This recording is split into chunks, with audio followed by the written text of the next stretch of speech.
We have, yes, there is a lady there. Good evening, ladies and gentlemen. My name is Kadra Hussein from More Radio. Mr. President, allow me to just ask a follow-up question on what my colleague has asked. You say that you consulted from different political formation.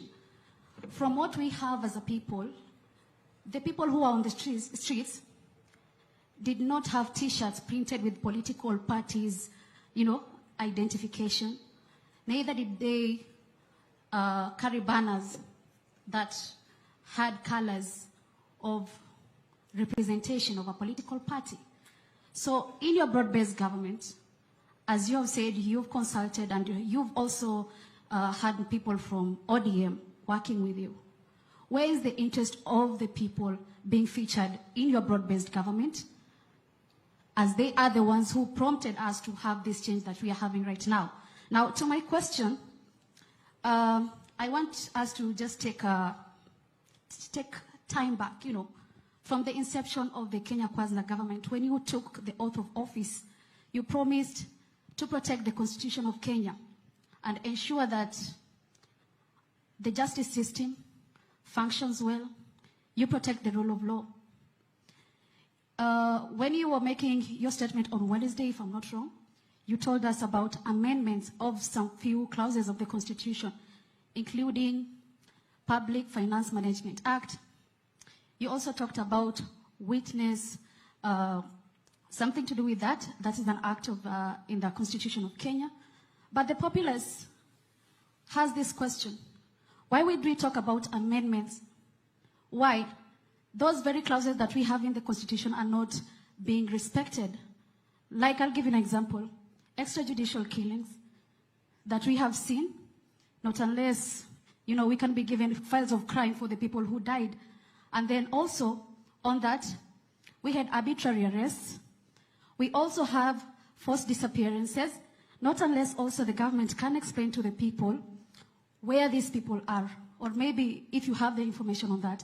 Also, other things is that media rights and freedom, from media censorship and also being granted the opportunity to have the information needed to be given to the public. Also, another issue which I'll just say is on the commission and independent offices, like KNCHR, that is the Kenya National Commission for Human Rights, which you can be publicly held to account when you said about the numbers of people who died.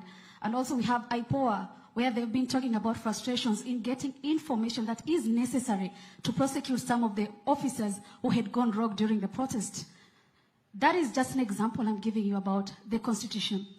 And also something else on leadership and integrity, whereby even one nominated person among those whom you've nominated in your cabinet is actually facing graft case in the EACC currently as we speak.